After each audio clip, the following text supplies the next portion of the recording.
1965년 9월 20일 부여에서 출생하셨습니다. 그래서 부여 홍산초 대전 삼광중 졸업하셨고 대전 상부 입학하셔서 예지고에 편입학 졸업을 하셨고요. 대덕대학교 경영학과 졸업 후 대전대 경영행정복지대학원 경영학 석사 수료하셨습니다. 2014년 제6회 전국 동시지방선거에서 새누리당 후보로 당선이 되셨고 2018년에는 제7회 전국 동시지방선거에서 자유한국당 후보로 재선에 또 성공하신 바가 있고요. 7대 중구의원, 8대 중구의회 전반기 부의장 그리고 후반기 의장을 지내셨고 민선 8기 대전광시 기초의회 광역의회 통틀어서 유일한 국민의힘 소속 의장직을 수행하신 바 있습니다. 현재 국민의힘 중앙당 재해대책위원 맡고 계시고 김현수 정책 플랫폼이라는 곳의 의장도 맡고 계십니다. 지난 6일 지방선거에서는 대전 중구청장 출마를 공식적으로 선언하셨지만 안타깝게 경선에서 패배하신 이력이 있는데 이번 중구청장 님의 이제 전 중구청장의 당선 부여형 확정을 보면서 여러 가지 생각이 있으실 것 같은데 오늘 모시고서 다시 한번 말씀 들어보도록 하겠습니다. 어떻게 소개 마음에 드세요? 예, 마음에 듭니다. 네. 감사합니다. 그 의장 출신인데도 사실 김광신 전 중구청장은 정치 신인이잖아요. 예. 그리고 본인은 정치를 좀 하신 분이시고 경선에서 졌어요. 표 차이도 좀 있었죠. 제가 그렇게 기억하는데. 표 차이는 17표 차. 퍼센테이지랑 좀 간격이 좀 있었던 걸로 기억하는데. 이제 그 뭐 신인 가산점이 부과돼서 가산점 받으셔서 비율로는 조금 있었습니다만 여론조사 그 투표 차이로는 17표 차로 제가 2위를 하고 본선에 가지 못했죠. 예. 왜 그때 그 경선에서 패했다고 생각하세요? 뭐 여러 가지 원인이 있었겠지만 뭐 가장 첫 번째는 제가 뭐 부족했다고 저는 인정을 하고요. 또 그분도 중구에서 부구청장을 하셔서 인지도도 좀 있으셨고 뭐 당내의 어떤 역학 관계에서 좀 뭐 저한테는 좀 부담스러운 그런 일도 조금은 있었다고 생각하죠. 예. 지금 이제 보시면서 그때 나를 올렸어야지 라는 생각을 하지 않으세요? 어제 판결, 이제 대법원 판결 보셨잖아요. 예. 어떤 생각이 드시던가요? 먼저 어떻든 정치하는 사람으로서 안타깝다 뭐 그런 생각이 들었고요. 어떻든 저도 출마했었습니다만 저를 대신해서 가셨으니까 잘 하셨었어야 되는데 중간에 저렇게 낙마한 거에 대해서 굉장히 안타깝게 생각합니다. 파기환송이 됐어야 됐다고 생각하세요? 뭐 구체적인 것까지는 제가 뭐 그렇습니다만 네. 중도에 이렇게 낙마한 것은 어떻든 뭐 구정의 공백도 생기는 것이고 그런 것들이 결국에는 주민들한테 전가되는 일들이었기 때문에 그 낙마하신 거에 대해서는 굉장히 안타깝다라고 하는 게 제 생각입니다. 네, 그 우리 김현수 의장께서는 이제 중구 그러니까 내년 총선에 도전할 것이다라는 이야기도 좀 돌았었고 그리고 김광신 전 구청장의 선고 결과에 따라서 중구청장직에 도전할 것이다라는 얘기도 들어왔는데 그러면 이제 결심을 하신 거예요? 작년에 그 경선에 낙마를 하고 뭐 정치를 포기하지 않았습니다. 그 뭐 낙마 원인도 좀 그 되짚어 봤고 또 그 시간에 우리 주민들의 어떤 그동안 의정 활동하면서 만나지 못한 분들도 만나 뵈면서 지역을 더 살피고 뭐 정치를 해왔다고 저는 생각하고요. 정치를 그만두지 않았기 때문에 그 다음에 열리는 어떤 그 선거를 염두에 두고 활동했었습니다. 그런데 어제 또 이제 그런 결과가 나왔기 때문에 우리 주민들하고 더 의견도 좀 듣고 결정하려고 합니다. 아직 최종 결심은 안 하신 거예요, 그러면? 네, 그렇습니다. 네, 저는 예상이 되는데, 전 예상이 되는데, 근데 중구의회 의장 출신이시니까 제가 이것 꼭 물어봐야 할 것 같아요. 대전 중구의회가 대전의 5개 자치구의회 가운데 가장 시끄러운 의회다 이런 평가를 언론으로부터 많이 받았습니다. 예. 그건 알고 계시죠, 잘? 네, 뭐 예를 들어 뭐 의장 선출 과정 특히 이건 막 그 잡음 막 서로 경쟁했다가 당도 제명되고 이쪽 당 옮겨가고 여러 잡음들이 그 이전에도 있었고 계속 반복되고 있거든요. 뭐 그런 것들도 있었고 뭐 의원이 불미스러운 일 때문에 제명되는 그런 일도 있었고 네. 또 개원이 늦어지다 보니까 의회는 멈췄는데 뭐 의정비는 받아간다 뭐 이런 지적들도 있었고 여러 이야기들이 있었어요. 네. 왜 그래요, 중구에? 뭐 어느 의회나 그 원구성 할 때는 뭐 그런 그 자리 다툼에 조용한 데는 없다고 봅니다. 도리어 그게 좀 어떻든 의회가 살아있다 이렇게 본다고 저는 보고요. 중구의 8대 의회에서는 그 의석 분포가 민주당이 7석, 국민의힘이 5석이었죠. 그래서 전반기 원구성하는 데는 민주당 의원님들끼리 의장이 2분 나오셔가지고 내부 정리가 안 되는 관계로 의원들이 민주당 의원들께서 등원을 하지 않아서 원구성이 약 한 달간 늦어졌었고요. 그때 당시에 그 파행을 겪게 했던 의원님들 스스로 등원한 이후에는 스스로 징계를 요구해서 그 잘못된 거에 대해서 스스로 책임지는 그런 모습을 보였고 책임지는 그런 의회였다. 저는 이렇게 책임지는 의회였다. 봅니다. 일 저지르고 내가 벌 받겠습니다. 책임지는 의회. 그거 얼마나 다행이에요. 예. 그런 역사가 없을 겁니다. 제가 잘못했습니다. 징계 받겠습니다. 그래서 그때 파행하셨던 의원님들께서 징계 요구서를 내셨고 동의하셨었어요. 예. 그 의장님 그 의장직 수행하실 때도 네. 그 여러 자본들 좀 있었잖아요. 우리 네. 여야 간에 이렇게 뭐랄까 좀 협의하는 모습보다는 네. 이제 민주당 좀 배제하고 결정하는 뭐 이런 부분들도 꽤 많이 목소리가 나왔던 걸로 알고 있는데. 예, 그렇게 보실 수도 있는데요. 저희 그 국민의힘 의원들이 다수가 아니었거든요. 어떻든 다수는 아니었지만은 네. 연합 이른바 연합 예, 그 국민의힘이 민주당의 다른 분을 밀어가지고 의장도 만들고 뭐 그런 거였잖아요, 그렇죠? 밉죠. 그 제가 의장 수행하면서 정말로 공정하게 하려고 노력했었고요. 제가 또 의장 된 것 또한 뭐 그 민주당 의원님들 동의하에서 100% 다 그 동의를 해주셔서 의장이 됐기 때문에 의견 수렴을 최대한 하려고 노력했습니다만 안타깝게 대립하는 그런 모습만 이렇게 비춰진 것 같아서 조금은 안타깝습니다. 예. 그 중구 관련된 얘기를 한번 더 여쭤보면 좋을 것 같아요. 네. 뭐 아까 잠시 뭐 얘기가 나왔지만 베이스볼 드림카크도 중구에서 굉장히 중요한 네, 사업 그렇습니다. 중에 하나였고 예, 지금 이슈가 되는 거는 이제 보문산을 개발하는 보물산 프로젝트. 예, 아무래도 좀 이슈가 되는 것 같습니다. 예. 그 보물산 프로젝트 여러 가지 말들이 지금 많이 있는데 거기에 예. 대한 생각은 어떠실까요? 중구의 구민의 한 사람으로서 보문산 그 개발 프로젝트는 지금 이장훈 시장께서 신속하게 이렇게 추진하고 계십니다만 당연히 환영하는 바죠. 과거에 역대 시장님들께서 공약에 담고 용역 주는 정도에서 끝나고 시장님들이 계속 바뀌어 왔어요.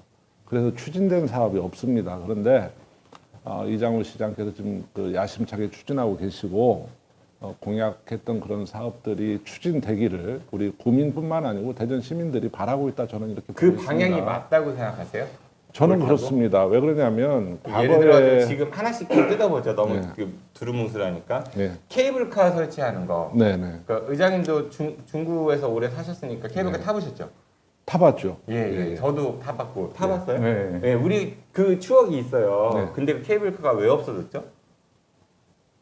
당시에는 그 케이블카 저도 그 중학교 다닐 때 아마 타봤던 것 같아요. 그때 그 굉장히 많은 그 관광객들이 이용을 했었는데 뭐 더 새로운 어떤 그런 그 성능 좋은 그 안전한 그런 케이블카들이 다른 지역에 많이 그 설치가 되고 또 그런 개발하는 그런 측면들이 좀 뒤처져서 보문산의 어떤 그 관광객이 줄다 보니까 그 케이블카 결국에는 퇴출되는 그런 상황까지 이었다.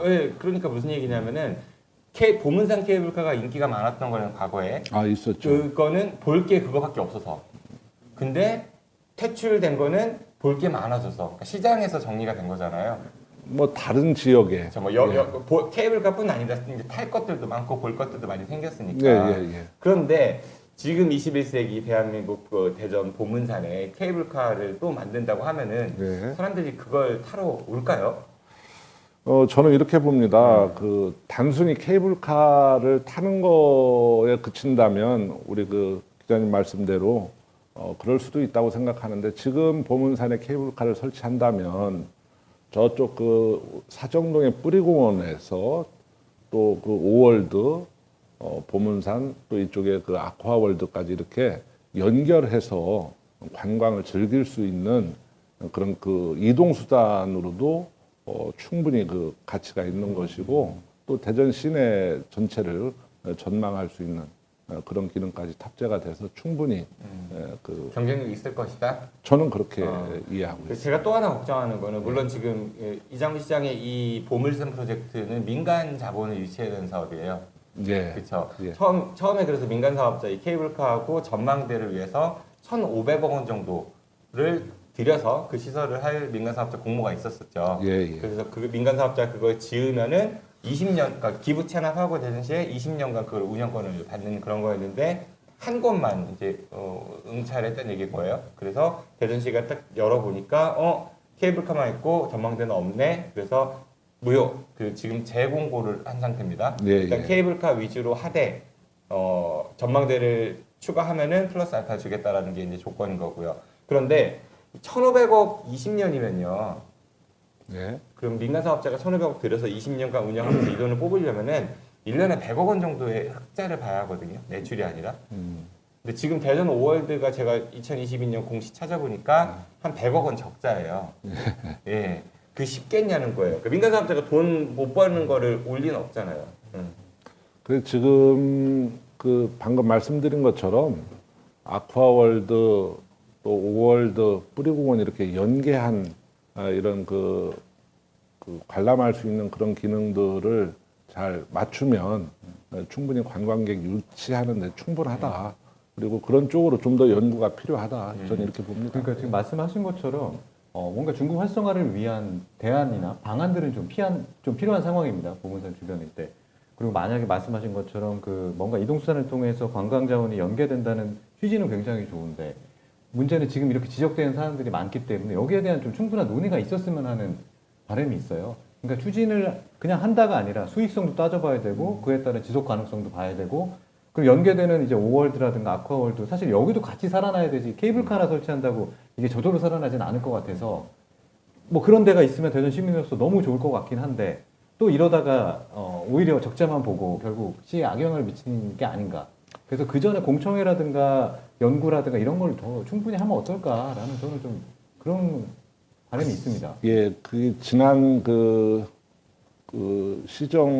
시장이 바뀔 때마다 일회성으로 용역 주고 또 그래 또 시장이 바뀌고 그래서 처음부터 다시 또 다른 관점으로 접근하고 그러다 보니까 깊이 있게 논의되거나 연구 용역 추진을 못했었다 저는 이렇게 보는 거거든요. 지금 사실 오월드도 그렇게 활성화돼 있다. 전국에서 관광객이 많이 오는 것은 아닌 것이잖아요. 또 아쿠아월드 역시 또 그렇습니다. 뿌리공원 역시도 또 그래요. 그런데 이 세 가지, 네 가지 정도를 하나로 엮어서 관광 벨트화하면 충분히 그 경쟁력이 있다. 저는 이렇게 보고요. 뿌리공원에도 제가 뭐 의원하고 의장하면서도 그 많은 예산 승인해주고 시설 관리하고 뭐 이렇게 해서 예산을 투입하고 있습니다만 효율성은 좀 떨어지고 있는 것도 사실이거든요. 그런데 또 오월드는 대전시에서 운영하고 있고 아쿠아월드는 민간이 하고 있고 뿌리공원은 또 그 중구청에서 하고 있잖아요. 이 삼자가 서로 유연하게 이렇게 서로 협업하고 협력하고 홍보하고 하는 거에 있어서는 아직도 잘 안 되고 있습니다. 그래서 이동 수단으로 케이블카를 연결해 놓고 그렇게 되면 자연스럽게 삼자가 협의도 가능하고 자연스럽게 연결된다. 그렇게 됨으로써 충분히 그 수익성도 개선시킬 수 있다. 그런 측면을 좀 더 연구한다면 충분히 그 좋은 방안이 나올 수 있다. 저는 이렇게 보고 있습니다. 네. 그리고 중구가 사실 제가 어렸을 때만 해도 대전의 중심이었습니다. 지금도 그렇습니다. 그러니까 뭐 동양백화점 예전에 거기 뭐 전망대도 있었고 12층 꼭대기에 예, 거기에서 범퍼카도 타고 그랬죠. 중심이었는데 지금은 이제 구도심으로서 물론 뭐 그 과거의 위상에는 많이 못 미친다 이런 네. 평가들도 많이 받고요. 거기에다 뿐만 아니라 뭐 이제 석교동이라든지 옥계동이라든지 이런 외곽에 있는 그 도시들은 이제 주거 환경 여건이 좀 너무 안 좋다, 빈집도 네. 많고요. 예, 그렇죠. 여러 가지 그 격차, 중구 안에서도 이런 격차가 심한데 예. 의장님이 보시기에는 중구에서 가장 시급한 사안이 뭐라고 보세요? 해결해야 할. 네. 지금 우리 뭐 대전시는 전체적으로도 뭐 재개발 사업들이 많이 추진되고 있고 또 철거 현장들이 많이 있는데 이제 부동산 경기가 위축되면서 지금 또 이렇게 방치되고 있는 데들이 많이 이렇게 목격되고 있습니다. 그래서 물론 뭐 그 경제적으로 그런 그 환경들이 좀 개선이 돼야 되겠습니다만 그런 개발들이 원만하게 추진되도록 또 적극적으로 행정적으로 지원해야 된다. 저는 그렇게 보고요. 재개발들이 민간에서 추진하는 사업들이기 때문에 각자의 입장에 따라서 찬성하는 쪽, 반대하는 쪽, 그 첨예하게 그 갈등도 겪고 그러면서 행위 제한이 걸려서 지역이 또 위축되고 뭐 그런 그 문제들이 이제 반복적으로 일어나는데 좀 더 행정이 적극적으로 개입해서 풀어줄 수 있는 건 풀어주고 그 구민들의 양쪽 의견을 들어보면 충분히 공감되는 게 있거든요. 그리고 행정이 좀 정리해 줄 수 있는 게 있다고 저는 봐요. 그러나 행정의 어떤 우리 공무원들은 민간의 어떤 그런 영역을 들어가려고 안 합니다. 왜 그러냐면 오해받을 수도 있고 뭐 그렇기 때문에 그렇다고 저는 이해하면서도 그럼에도 불구하고 관해서 좀 더 적극적으로 대응한다면 그런 일들이 좀 더 원활하게 풀어가고 신속하게 추진될 것이다라고 저는 보고 있습니다. 그래서 그런 쪽으로 관심을 갖고 한다면 중구가 약 지금 23만 명도 좀 무너졌거든요. 인구수가. 그래서 인구 유입하는 데 큰 역할을 할 것이고 인구가 늘어나면 자연적으로 중구의 지역 경제는 활성화될 것이다. 저는 이렇게 보고 있습니다. 알겠습니다. 언제쯤 결심하세요? 예, 뭐 그러니까 일단은 선거 출마하실 거죠, 내년 4월에. 뭐 그렇게 활동 준비하고 있었으니까요. 예. 근데 다만 이제 어떤 직을 도전할 건가는 예. 예, 고민 중이. 저는 중구청장 도전한다에 500원 가겠습니다. 김현사 어때요? 600원. 600원 가겠습니다. 주민들 의견 듣고 네네. 또 당내 그 관계자들하고도 상의해서 예. 조만간에 결정. 출마하시게 중구청장에 만약에 도전하시게 되면 저희한테 1,100원 주셔야 되고요. 예. 반대로 총선 도전하시면 저희가 1,100원 드리겠습니다. 네, 알겠습니다. 네, 지금까지 오늘 출마 결심 김현수 전 대전 중구의회 의장과 함께 이야기 나눴습니다. 고맙습니다. 고맙습니다. 고맙습니다.